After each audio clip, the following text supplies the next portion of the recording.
Hey guys, Ben Labadie here, and this is Live with Ben, and I'm with Katie Omstead, who is the Liberal candidate, federal candidate for Chatham-Kent Leamington. So, hey, hit the like, share, comment. Now, we're not going to be taking questions today because I'm not set up for that, but I'm going to have a conversation with her. And just so you guys know, full disclosure, I myself am a conservative. I'm a member of the Conservative Party. So if you do see a little bit of bias, it's probably because there's some bias, but we're going to try to keep this all about getting to know you, who you are, because the number one thing I think in elections is getting to know who the human is, aside from the party, and people can connect to that after. So tell us a little bit about you. Okay, so I was born and raised in Chatham-Kent, and I now live in Leamington with my family. I'm a mom of a little girl, and I'm an elementary teacher. So I currently have a grade 6 classroom, but I'm on a leave of absence right now for the campaign. Okay, and how old's the daughter? She is 20 months. 20 months. A very busy young toddler. Okay, and she's, you know, if you bring a toddler out on the campaign trail, more people will vote for you. She's been out with me a few times, but she's a runner, so she has to be in her stroller or she's gone when I'm knocking on a door. Good stuff. Okay, so you already ran in the last election, and you had 19,000 votes, which is a lot, and you only had half the money in your campaign compared to the other campaign, so you did very well. What did you learn from that experience? I think I learned a lot about the importance of campaigning everywhere in a riding. We connected with voters all across Chatham-Kent Leamington, so we were in small towns, we were in the urban centers, we were on rural routes, we were everywhere. And I heard from a lot of people that it was the first time they'd ever had anyone at their doorstep, whether it was municipal, provincial, or federal, in their lifetime, and some had lived in their home for 40, 50 years. Right. So I think that was one of the reasons why I came so close. I gained incredible friendships. The people that were on my team have stayed good friends. And I think overall I learned that we have an incredible community. We have so many community builders here that are willing to, you know, jump in to campaigns, whether it's Liberal, Conservative, or any other campaign, and get involved. And, you know, we worked really hard last time. I have no regrets about that campaign. We're running a really similar grassroots campaign this time. We're just working a little bit harder and trying to get that extra few thousand votes. Right. Exciting stuff. Now, you do have a big team. I seen you out in North Buxton for the homecoming parade the last weekend there, and you had a lot of people. So, and this is a big area. Like, this is a lot of ground to cover. How difficult is it to cover this much ground? It's difficult, but I mean, I was up in Ottawa for training in July and met some MPs there that have to take trains, boats, planes to get across their riding. So it's nothing compared to what some MPs are facing in our country. One of them had a 26-hour commute to get home each time from Ottawa. So even though it's a bit of a drive to get across our riding, it's doable in a day. And we have a huge team of volunteers ranging from young children to seniors, teachers, veterans, you know, people that own small businesses. We have such a variety of people from all communities across our riding. So we're able to get everywhere. And I think that's really important because as an MP, I need to represent every single community and every person, regardless of political beliefs. I'm supposed to be representing everyone. Okay, so what got you into politics? Like, what made you want to say, hey, I want people to complain about me all the time online? Well, I guess the first moment I got interested, it was in high school, and I had a teacher ask me if I wanted to attend an event that was in Windsor called Women in Politics. Okay. And it was a mix of municipal, provincial, and federal women who had been in politics or were serving in politics at the time. And we just spent a day with them learning about the different levels of government, what they did, and it piqued my interest. And so I had originally thought in school I would go into something like human kinetics on the sciences, and I completely changed my path, and I ended up studying political science, international development, French. And so that was my first sort of touch. And then I interned as well at Queen's Park. And saw the staffing side of politics and was an intern actually for Southwestern Ontario. So I got to come down here to our region a lot. And I also had a chance to work on the Council of the Federation meeting, which is the meeting of all the premiers in our country. So those things piqued my interest. So after that, I continued on and got a master's as well in political science focused on conflict studies. So you got quite the resume. So that's where the interest, I guess, came from. But I'm the first in my family to really take the plunge into politics, and they've all supported me and jumped in now too. All right. Now, could you simplify for people watching, because everybody understands, like they see municipal elections and they really don't know what municipal councilors or the mayor does, and then they watch a provincial, then they don't know what they do. Right. What, if you could simplify it real quick, what would your position do? So I would be the member of parliament. So I would be your federal representation here in our riding, which is Chatham-Kent Leamington. So that includes Chatham and Leamington are the two big urban centers. It goes all the way to Highgate and then all the way in Lakeshore to Stony Point, Pointe aux Roches, and across to Pelee Island. So I would be your representative at the federal level in Ottawa. So I would be helping you on a personal level with any federal issues that you may have. So that might include things like immigration, passports, anything else that comes up at the federal level. But I would also be the person that would be in Ottawa fighting for our community to get the funding that we need to make sure that we're showcasing the strengths of this region, but also working with the other levels of government right here in Chatham-Kent Leamington to make sure we're all working together to get things done. Because to me, that's what's most important, is that if we work as a team, regardless of political stripe, regardless of level of government, we can get a lot more done for our community. Right. And you'd have to be working with, the Chatham-Kent mayor, the Leamington mayor. Mm-hmm. Is it the Leamington mayor? Is it mayor of Leamington? Yeah, there's Leamington, there's Pelee Island, and there's Lakeshore. So we have 4 municipalities in our riding. So that sounds like a lot of fun. Well, they're all pretty awesome people, so. A lot of work. Awesome stuff. What are the greatest challenges that you think you face in this community? Well, I've been out of the doorstep every day, knocking on doors, and so I'm hearing a really similar message, whether I'm in Muirkirk or I'm on Pelee Island or I'm in Leamington. A lot of the issues are the same that are coming up that are big issues right now. Shoreline erosion and flooding. Big time right now? Huge right now. Now, have you been out there? I have, and I live on the lake. Okay. So I get it. I've been flooded twice this year. Okay. So I understand it firsthand, what people are facing.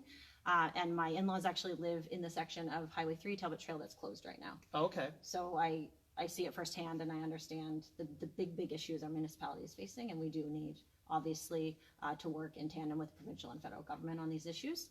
Another one is cost of living. Absolutely. And that is impacting everyone. It's impacting young people trying to buy a first home. It's impacting seniors on a fixed income.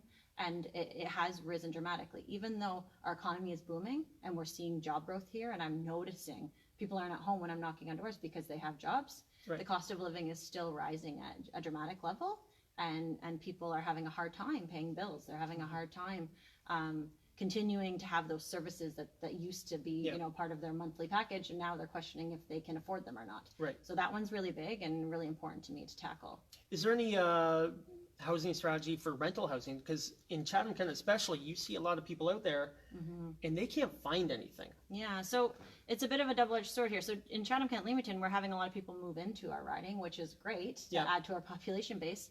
But at the same time, there's a lot of people struggling to find housing, especially affordable housing, all across the riding. And this is an issue that's not unique to here. It's an issue that's also in other communities across Canada. The great thing, though, is that the Liberals have a national housing strategy in place. But obviously these things sometimes take a little bit of time. So we have seen some big announcements in our region, but we haven't seen as much here. So I'd be fighting to make sure that we get that here, the funding here, to make sure we have more housing available, because people are waiting. And when people have to wait, what are the options? There's homelessness.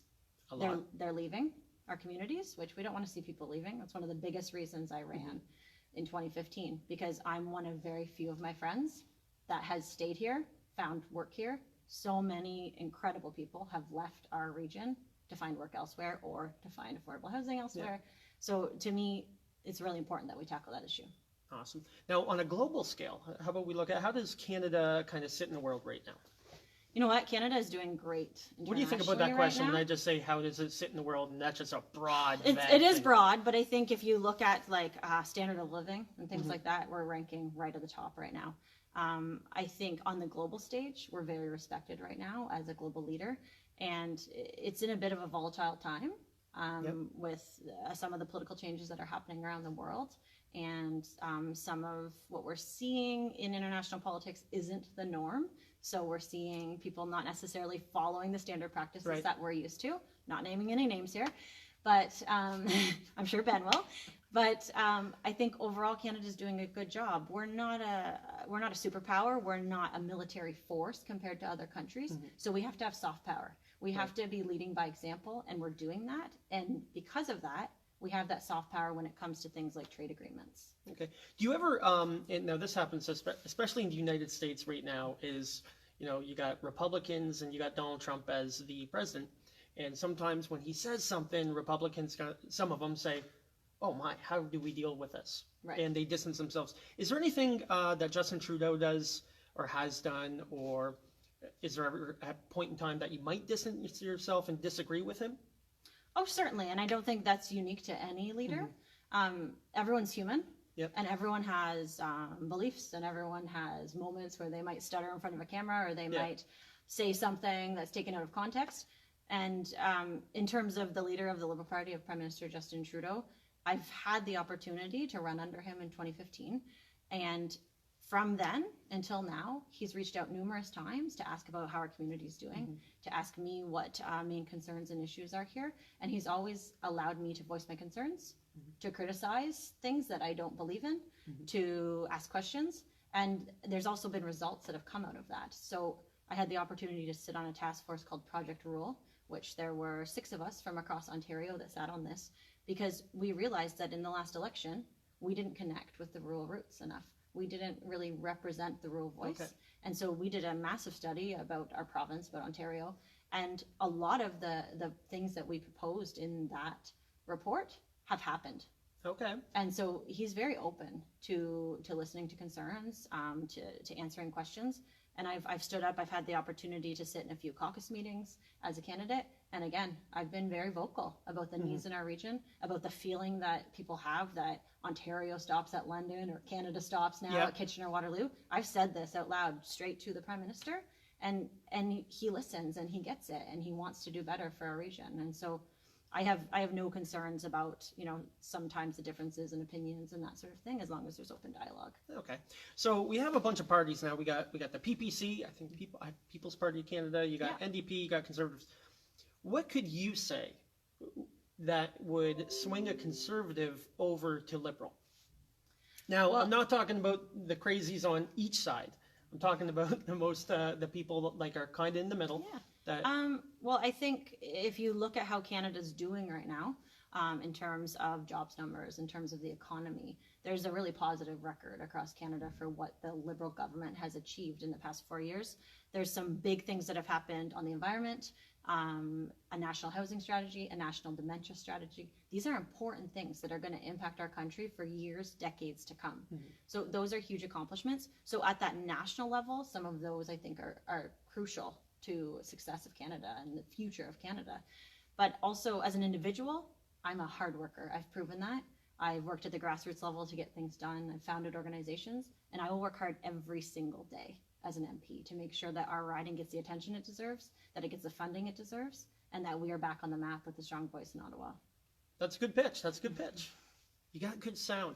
My son got to ask the Prime Minister a question when he was in London and visiting, and it was, how do you deal with haters to Justin Trudeau? Which was kind of funny because in the middle of it, somebody started heckling him. Right. It was the greatest. You got a little kid asking a question, then he gets heckled. That's pretty sad. It was actually a perfect example for my son. Anyway, we live in a world of social media, and social media isn't always nice. Right. Okay, how do you deal?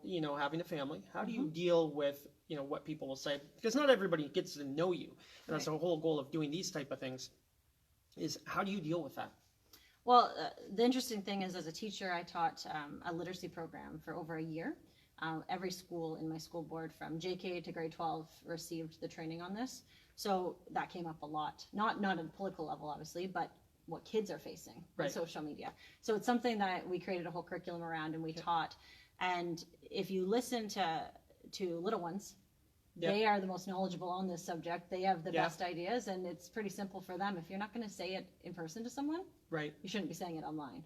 So that's my personal philosophy. If someone isn't going to say it face to face, usually it shouldn't be said. But I know it is. It's out there. There's lots of hate out there. There's lots of vitriol, and it's something that has to be dealt with.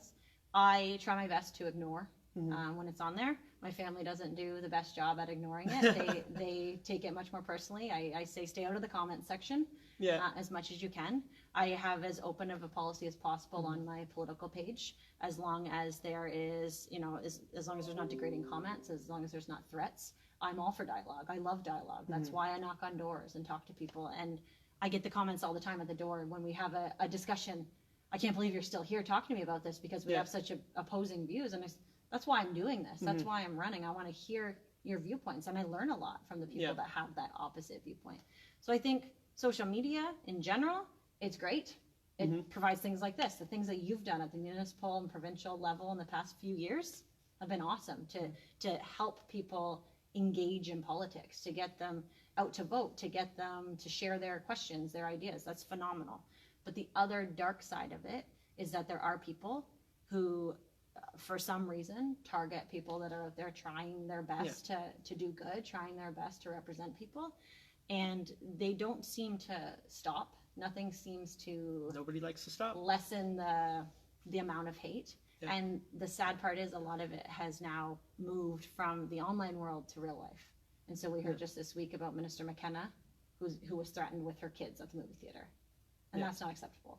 No one should have to feel unsafe in our country, or in our community here in Chatham-Kent Leamington, as someone running for any political party, whether it's municipal, provincial, federal. No matter how much you disagree with someone, they shouldn't be threatened. They shouldn't be harassed or unsafe. You can disagree with policy, you can disagree with statements that they've made, but to make it personal, that's not acceptable. And I think it's just easier for people to type, because if you had to be in a face-to-face Oh, for situation, sure. nobody's, I don't hear too many people come up to me in face-to-face and call me names, but I kind of see it sometimes online where people might want to comment, especially when I do interviews and I come out and I say I'm a conservative interviewing a liberal, which doesn't go well, because the conservatives don't like me, then the liberals already don't like me, so it's kind of funny that way. So Yeah, and I mean, especially it's getting better, but obviously there's lots of people behind those social media profiles that aren't the true name, right? And so that's they're where you not really huge get in it. numbers either. Most people live in the reasonable world. Yes. What do you see in the future, in the next 4 years, 5 years for Canada, if your Liberal team gets in? Well, I see the team continuing to do the work that it's already been doing, but building on it, accomplishing more. They were a new government in 2015, so I think it takes some time to get yourself settled and really learn the ropes. But now that they're in place, I think there's a really strong cabinet there. There's excellent MPs all across Canada that are working really, really hard. And if they're given the chance, if voters, make that choice on election day to re-elect a Liberal government and hopefully to elect me as MP for Chatham-Kent Leamington, then I think we will continue the work that's been started. We will continue to work on things that are really important, like reconciliation, improving services for veterans, ensuring that seniors can live in dignity. There's a lot of big projects that have been started, but that need to continue. How do we get young voters out? It's a good question.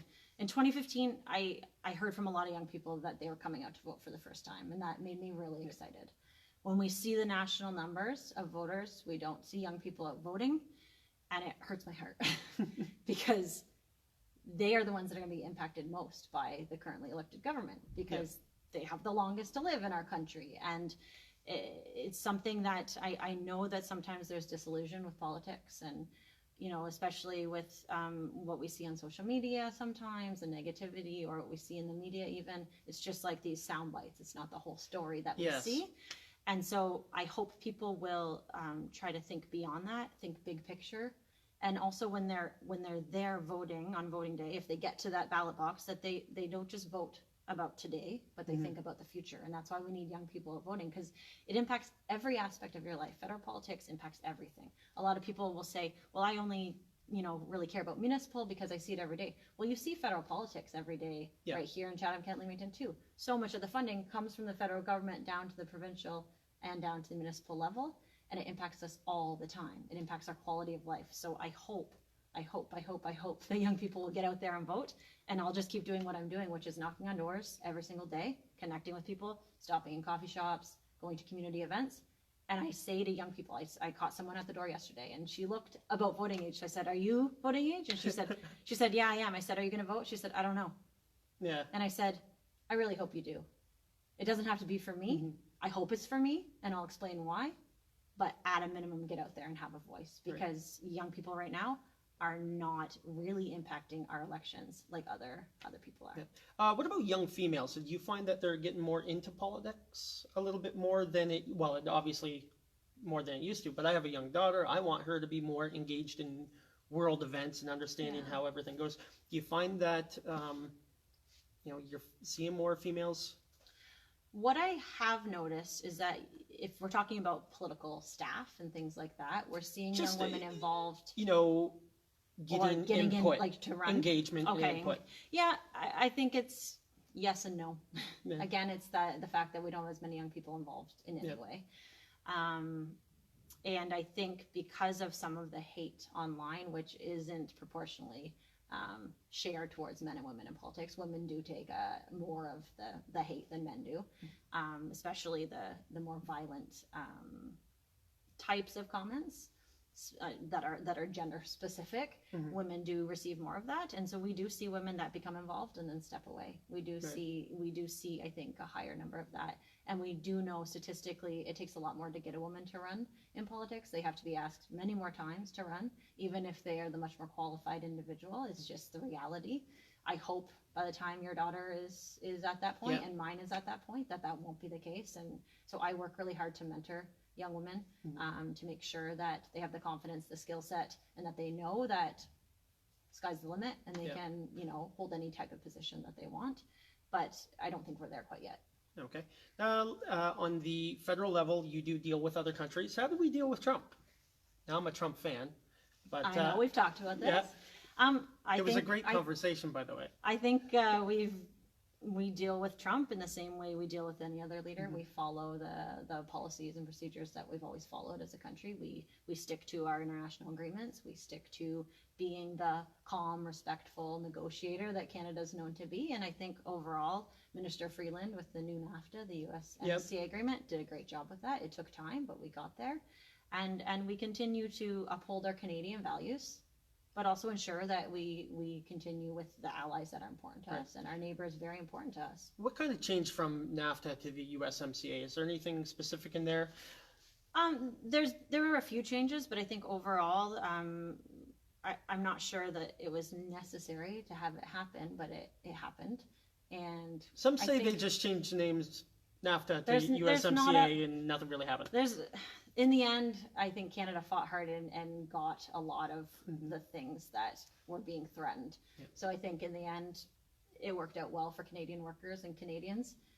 It could have went the other way. We had I'm not gonna say which parties, but we had some parties saying throw in the towel. Like, we don't want to, get the U.S. mad at us. Let's just agree right now, and that would have hurt us. And we had a very strong minister, Chrystia Freeland, that said, I'm sticking to these points, and she did.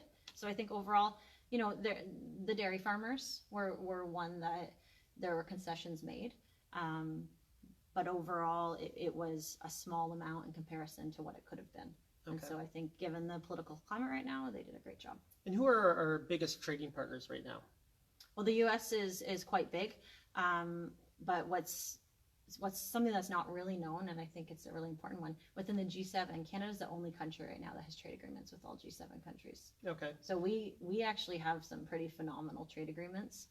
We're trading with Europe, we're trading with countries in Asia, and that's not happening in a lot of other countries, and that's likely part of the reason why we have such a booming economy right now. We're not a big enough country to just keep our products here in Canada, right? We need to have strong trade happening, and we have done a great job of that in the past.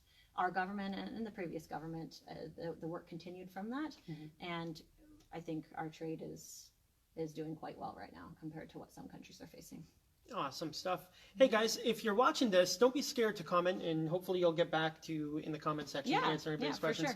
Sure. Hit the like, hit the share, or don't hit the like, but definitely, how do we just go about getting more people to the polls on election day? And it doesn't matter which party, people are going to choose whatever party they want, but how do we get them more to the polls?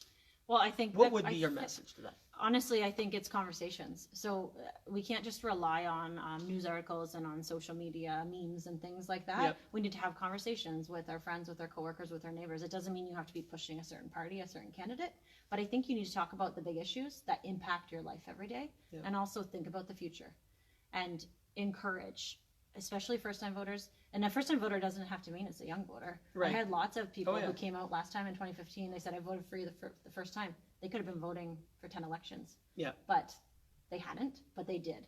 If you get somebody to the poll once, chances are they're going to go back for whatever level of election it is. So I would ask that if you're a voter, you bring somebody. Yeah. Because sometimes with the transportation problems, too, that we have in our community, that's an issue for people. It's like, It's hard to get there. I don't have time to walk there or to wait Yeah. for the bus or whatever the case may be. So if you can commit to bringing 1 or 2 people to the polls with you, I Right. think that would make a huge difference. If you can commit to on Thanksgiving weekend having a discussion with your family and encouraging them to vote, no Yeah. matter how they're going to vote. And I think the other one that I will be doing, and I already did in the provincial election, bring your kids with you so that they can see the process. I always bring my kids to the polls no matter Yeah. what. I think it's Because a if fun they are there as a situation. kid, Yeah. they're going to be there as an adult Yeah. when they've already experienced that. So to me, those are the 3 easiest ways that community members can get people out there voting on October 21st. Awesome stuff. And there's advanced polling and stuff like that. Can you Yeah, show me I'm that? not sure that it's completely set, but it is most likely Thanksgiving weekend, the advanced Okay. polls. And then the Elections Canada office will be open as well. And you can actually walk in and vote at that office any day once it's open, once the writ is dropped, once the actual election campaign Now, starts. election day is, as of right now, October 22nd, 21st. 21st. Yeah. And that's not a lot of time. That's not a lot of time. All right. And I don't see a whole lot of campaign. I don't see signs, or Yeah. do they go out at a certain time? So when the writ is dropped, when the actual political campaign officially starts, that's when the signs can go out. So that's Okay. based on the bylaws in the municipalities, and that's how our municipalities work here. So there are some campaigns where signs are out because the municipalities have Okay. changed those bylaws. But here in Chatham-Kent Leamington, as soon as the writ is dropped, the signs go out. Okay. So you can request signs at any time, but they won't be put on your lawn until that day. Now, do you feel that you have an advantage going into this election because you've already been out there? Basically, you've knocked on all the doors before. I definitely have name recognition. I knock on the door and lots of people recognize me from last time. We've been knocking since April in Okay. this riding in all different communities. We've been at community events, booths at Retrofest and Festival of Nations and Ribfest and Leamington, all over the place. In small communities, we've walked in parades and met people. So I'm not sure that it's an advantage from being the candidate in 2015, maybe because of how close I came and the hard work, but I think it's just being out there and connecting and giving people the opportunity to meet me and ask me what they want to ask me, any question. Okay. Before we wrap this up, a couple more questions here. Sure. When people go to vote, sometimes you've seen it in the provincial election. I watched it, where people, well, I want this, but I'm scared of a split vote, so I'm going this. Right. Now, they say the Liberals and NDPs will split, and the PPC and Conservatives will split. And what kind of difference can you pitch, I guess, to the NDP side, the people that may say, well, I'm going to go this way? Right. Well, I'm a strong believer in voting for what you believe in. But if you look at the numbers from 2015 in this riding, we are progressive riding, and we had a pretty big split in votes on more of the middle to left side. So a conservative MP was elected, but if you add up my votes, which were just a couple thousand votes short of becoming the MP, and then you take the votes that the NDP received, we would have, if those were combined, we would have beat the conservative MP by the thousands, right? And then if you take other numbers, like if you were to add the Green to that, which it depends on sort of your beliefs of where the Green Party sits on the spectrum, then, you know, it's a significant difference of almost, 8,000-9,000 votes. So I think it's important to vote strategically depending on what is most important to you. What would your pitch be to somebody that is leaning towards NDP to get them to go to the Liberal side? Well, realistically, I don't think the NDP have a chance of forming government in this election. I'm not someone that looks closely at the polls, but we don't even see candidates in place in many parts of Canada for the NDP. Okay. So even if you just look at that, the party is struggling financially. They're having a tough go right now. So even though we've had a NDP stronghold in the Windsor-Essex region, close to here, in the past, it's not looking great nationally for the NDP right now. And so a vote in this riding for the NDP isn't going to get you an NDP MP here. So you're basically splitting the vote. So I hope that people will vote for me because of what I believe in, because I'm a hard worker. But if strategy is there, if you're someone who doesn't want to see a sheer conservative government, and I know that might be what you want to see, I'm not sure where Ben sits, but if you are someone that doesn't want to see that type of government, then the natural place for your vote is with me, because I came so close last time. I've been out there working so hard. It's going to likely be one or the other in this riding. Okay. Will we see Justin Trudeau in the area? I certainly hope so. He called me not long ago and told me to expect a visit. So That'd be good. it would be great to have him back. He came down for Canada Day, and I think, did you come out for Canada Day or? Well, I was in Leamington. In Leamington, yeah. So he's been in our riding yeah. not too long ago, but of course we'd love to have him back. And any Yeah, other he was ministers pretty who'd like to come accessible. I think, actually, to compare Trump and Trudeau, they're both actually more accessible and kind of people friendly than anybody. Because when you're in a room with Justin Trudeau, and again, I'm a conservative, you know, he kind of wins a lot of people over. And if you're in a room with Trump, he kind of wins a lot of people over too. So it's exciting stuff. Just to end it here, why should people vote for you? I think people should vote for me because I am a leader in our community. I've worked at the grassroots level for a long time to try to get things done for our community. I've founded organizations for the most vulnerable, for those that don't have a voice. And within those organizations, I've tried really hard to work with all levels of government, specifically provincial, federal, and I haven't always found the support was in place there. And I want to be that MP that works with the community members, works with small businesses, works with community groups, whoever it is, to get stuff done. And I pledge to do that. I will ensure that I will always be available, accessible, to make sure we can get that done. I'm a really hard worker. I will be working day in, day out to put this riding at the top, to ensure it's back on the map, to ensure we have a really strong voice in Ottawa that's fighting for us. I see vast potential here in terms of our natural resources. Our tourism sector in particular is starting to really get off its feet, but I think it could be so much more than it is if it has the support, if the grants are there, if the funding is there. And so I hope that people will vote for the future, vote for a more hopeful idea of what Chatham-Kent Leamington can be. And I think one of my biggest strengths is my understanding of this riding, because I grew up in Chatham-Kent. I've volunteered in Chatham-Kent. I now live in Leamington with my family. I've worked and I've volunteered in that municipality, and I have connections. I've even worked and volunteered in Lakeshore. So out of the 4 municipalities in my riding, I have strong connections to them. And I think that's important, because what I don't want to see is an MP who comes in and who only represents one community of our riding, because we are a community of communities, and everyone needs representation, whether it's a small town, whether it's Chatham, whether it's Leamington. It needs to be an MP that's proud of everywhere, and I am very proud of what we've accomplished here. And everyone needs to be represented across party lines, and I will be that person. Well, thank you very much for coming on. And if you guys are watching, you will notice that this was more of a get to know you, get to know the human behind who's running. And hopefully you'll come back on and we'll have some more challenging, a little bit more detailed kind of policy Platform style, policy. where we can do some challenging questions and that. And every other candidate who is running in the Chatham-Kent Leamington area is welcome to come on and encouraged to do so. And I think the more people involved, the more the voter turnout gets out there, more the engagement gets out there. So thank you guys for watching. Thank Katie for coming on, and hit that share button, and make sure you comment, ask questions, and hopefully you can get back to them with some answers. Yeah, that sounds great. And I just want to say thanks to Ben, because he's kind of like our Rick Mercer of Chatham-Kent Leamington. He's been doing so much of this, putting so much time in, so many hours in to get the word out, not just about politics, but about community events and different organizations. And I think that's great, because you're connecting with so many more people in our community, making it accessible. And I hope it means a lot more first voters will hit the polls this time. Absolutely. Thank you very much. Yeah. Thank you, Ben. Thank you guys for watching. Okay. Thank you. Talk to you guys soon.